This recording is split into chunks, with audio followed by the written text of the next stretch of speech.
Salve família, pra quem não sabe, ontem o Cris Dias saiu da cadeia, né? Ontem ou antes de ontem, na verdade, e ele acabou trombando o Nino. Você sentiu saudade de mim, irmão? Caralho, Ah, cê é louco. O Nino chegou aqui e falou: eu tava no modo depressão, Irmão, raspei até o cabelo. Raspei até o ele falou, cabelo. irmão, foi preso. Eu imaginava todo mundo, menos você preso, irmão.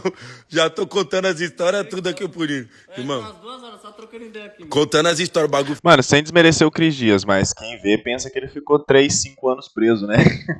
Sem desmerecer, porque qualquer tempo na cadeia é foda, né, mano? Só quem passou sabe. Foi louco, daqui a pouco eu vou contar pro pessoal, ó. Eu não tô pegando muito no celular. Porque, igual eu falei, eu não tô acostumado mais. O bagulho eu tô ainda no ritmo da Cara, tá cadeia. no ritmo da cadeia, no sofazão da porra, o cara tá certo. Mano, e é de jeito. Depois, quando você passa um tempo sem celular, que você vê o quanto realmente você é viciado, tá ligado?